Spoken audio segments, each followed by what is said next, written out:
அனைவருக்கும் வணக்கம். நான் உங்கள் பிரியங்கா விஜய். நினைவெல்லாம் நீதானே. அத்தியாயம் 17. வாஞ்சையுடன் இருந்தபோது மனம் தெம்பாக இருந்தாலும் வீட்டை நெருங்க நெருங்க கீர்த்தனாவுக்கு கலவரமானது.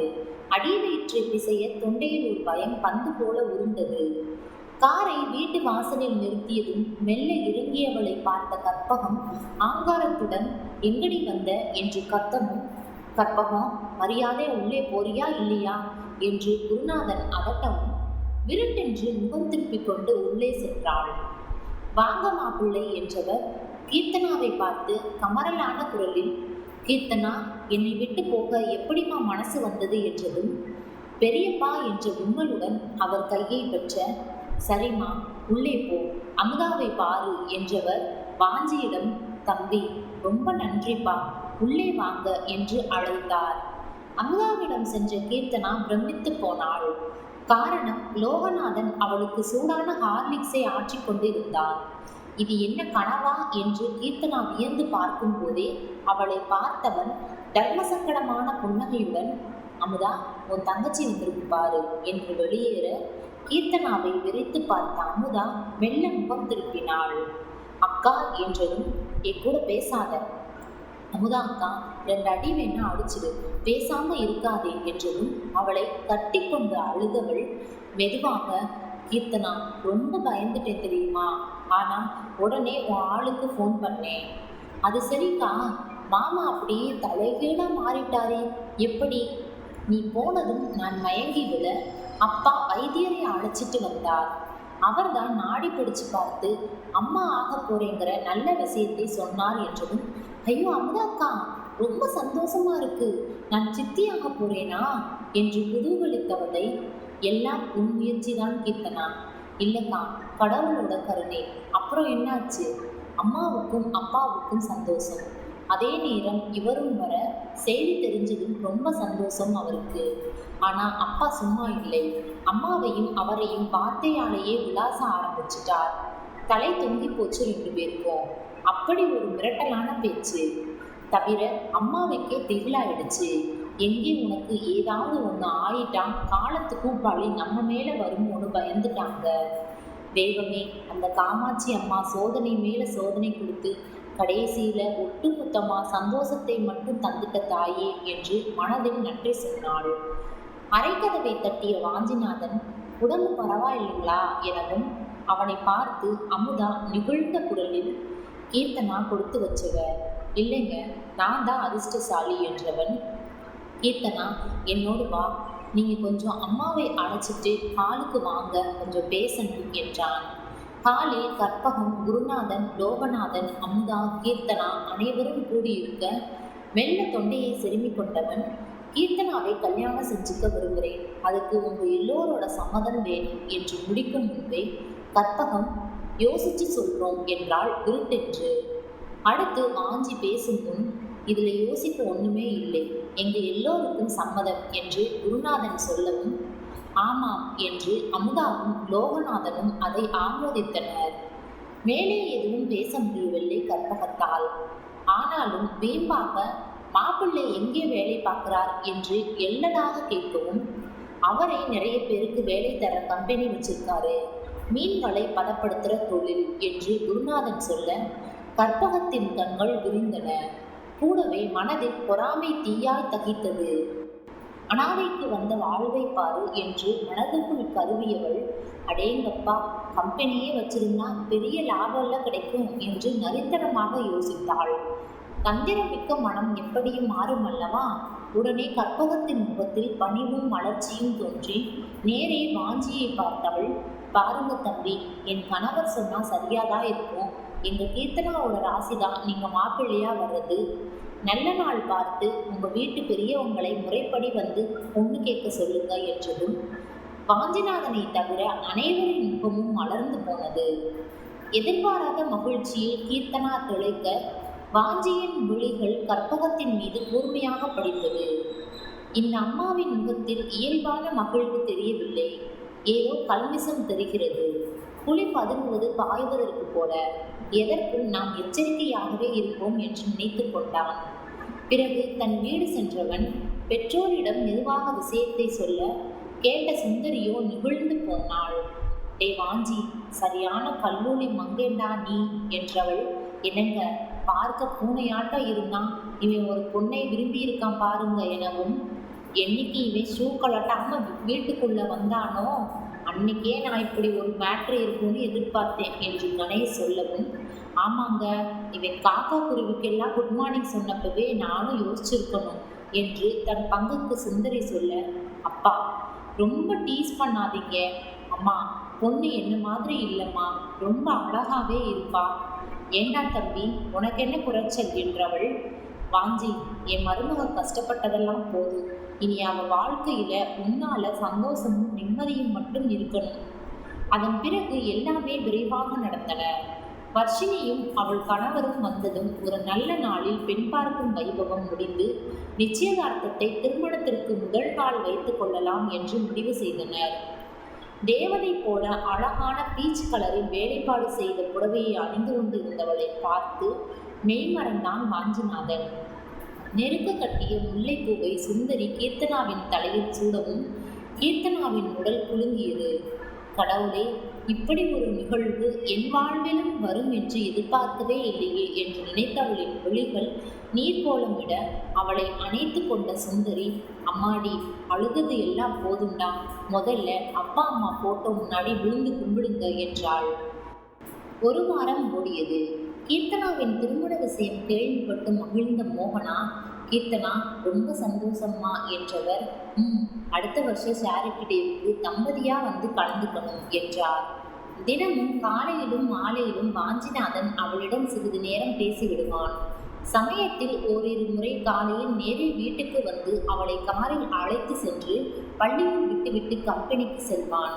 எப்பொழுது அவளை பார்க்க வந்தாலும் கையில் பூ இல்லாமல் வரமாட்டான். வாஞ்சி, எதுக்கு பூ எல்லாம்? நீ சொல்றது சரிதான், பூந்தோட்டத்துக்கே பூ வாங்கிட்டு வர்றது தப்புதான் என்றதும் கலகலவென்று சிரிப்பாள்.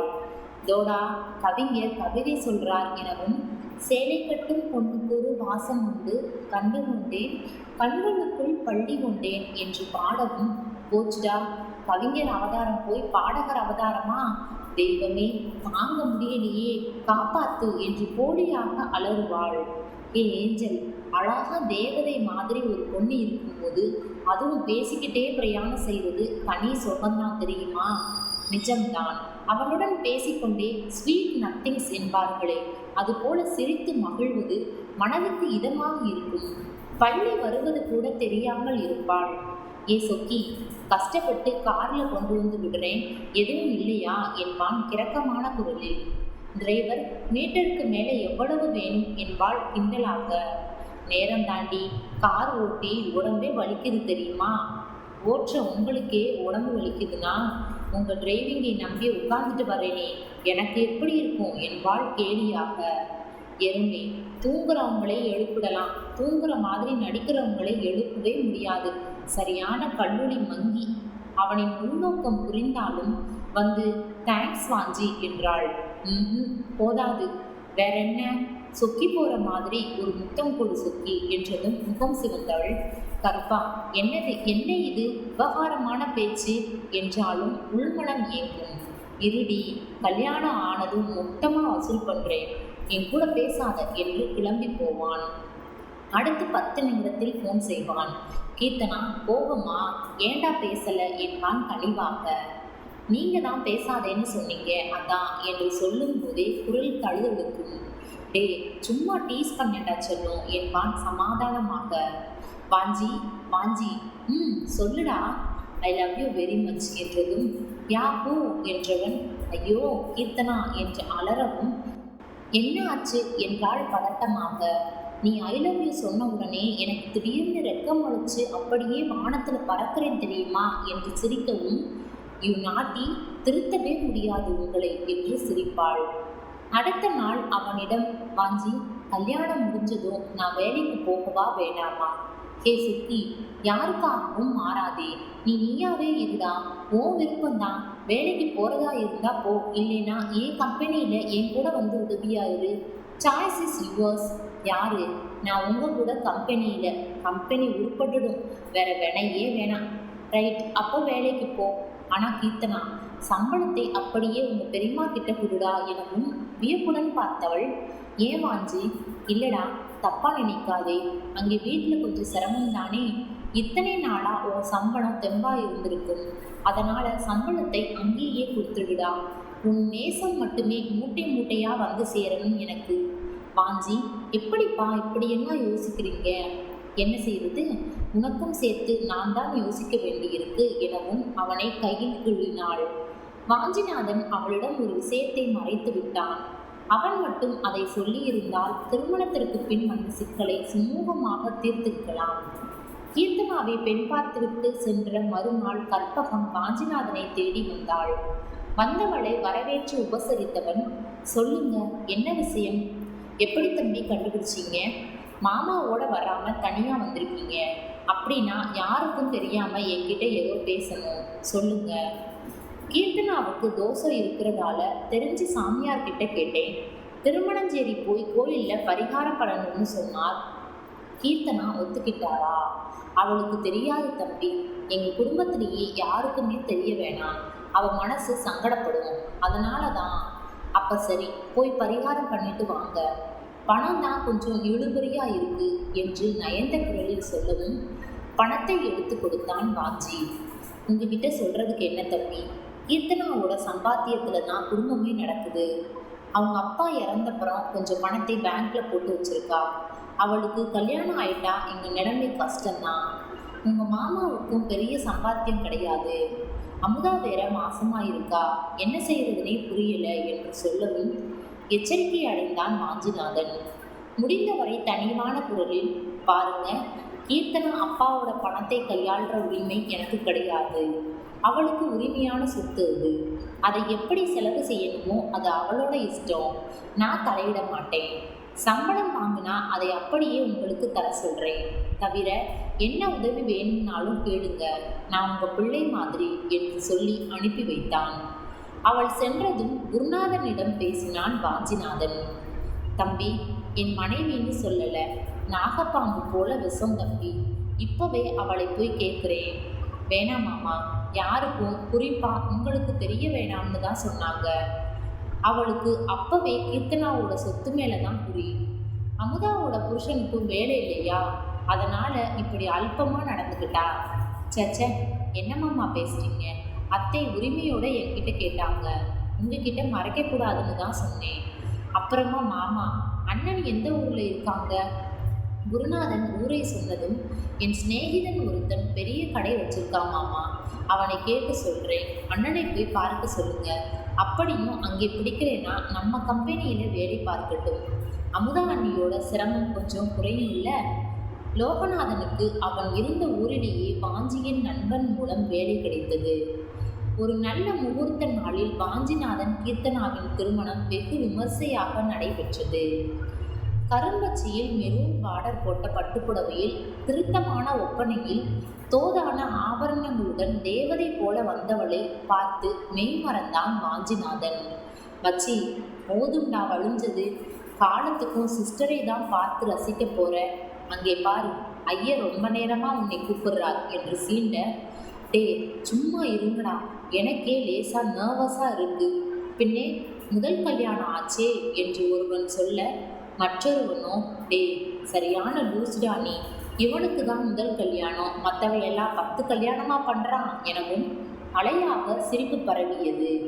லேசான பதட்டத்துடன் வந்து அமர்ந்த கீர்த்தனாவை பார்த்த வாஞ்சியின் நண்பர்கள், சிஸ்டர், எங்க கண்ணையே உங்ககிட்ட ஒப்படைக்கிறோம், அதுல இருந்து என்று இழுக்கவும், புரியாமல் கீர்த்தனா பார்க்க, அதில் இருந்து ஆனந்த கண்ணீர் வரக்கூடாது, இரத்த கண்ணீர் தான் வரணும் என்றதும் சட்டென்று சிரித்து விட்டாள்.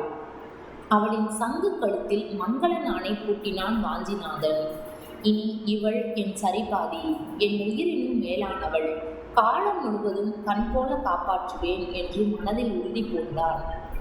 சம்சார சாகரத்தில் விழுந்த வாஞ்சிக்கு ஒரு ஓ கொடுங்க எனவும் நண்பர் பட்டாளம் உற்சாகமாக கூச்சலிட்டது. பேசா கல்யாணம் நடத்தின ஐயருக்கு ஒரு ஓ போடுங்க எனவும் மறுபடியும் உற்சாகமான கூச்சல். கீர்த்தனாவின் மனம் முழுவதும் பூரண சந்தோஷம் குடியிருக்க அதை முகம் வெளிப்படுத்த அவளின் பால் நிலா முகத்தை கண்ட வாஞ்சிநாதன் கிறங்கி போனான். தொடர்ந்து நடந்த விளையாட்டுகளில் வாஞ்சிநாதனே ஜெயித்தான். ஹே ஏஞ்சல், ஏண்டா மனசு நிறைஞ்சு போச்சு வாஞ்சி, நம்ம 2 பேர்ல யார் ஜெயிச்சா என்ன எனவும், வரே வா வாஞ்சியின் வஞ்சி அழகாக பேசுறாளே என்று ஆர்ப்பரிக்கவும் வெட்கத்தில் முகம் சிவந்தாள். வாஞ்சி, உன் பேச்சுக்காய் என்று ஒருவன் சொல்ல, ஏன் மச்சி, பின்னே நீதான் கல்யாணம் பண்ணிக்கிட்டேயே, அதனால உன்னை எங்க செட்ல இருந்து தள்ளுபடி செய்கிறோம். எது, ஆடி தள்ளுபடியா? நேரம் வேண்டா. எல்லாமே கலகலப்பாக உற்சாகமாக நடந்தது. மனம் நிறைந்த மகிழ்ச்சியுடன் இருந்த கீர்த்தனாவுக்கு அப்பொழுது தெரியவில்லை அந்த மகிழ்ச்சிக்கு ஆயுள் கொஞ்ச நேரம்தான் என்று. தொடரும். இப்போதான் நம்ம சேனலை புதுசாக பார்க்குறீங்கன்னா சப்ஸ்கிரைப் பண்ணிக்கோங்க. கதையை பற்றின கருத்துக்களை கமெண்ட் பாக்ஸில் தெரிவிக்கவும். நன்றி.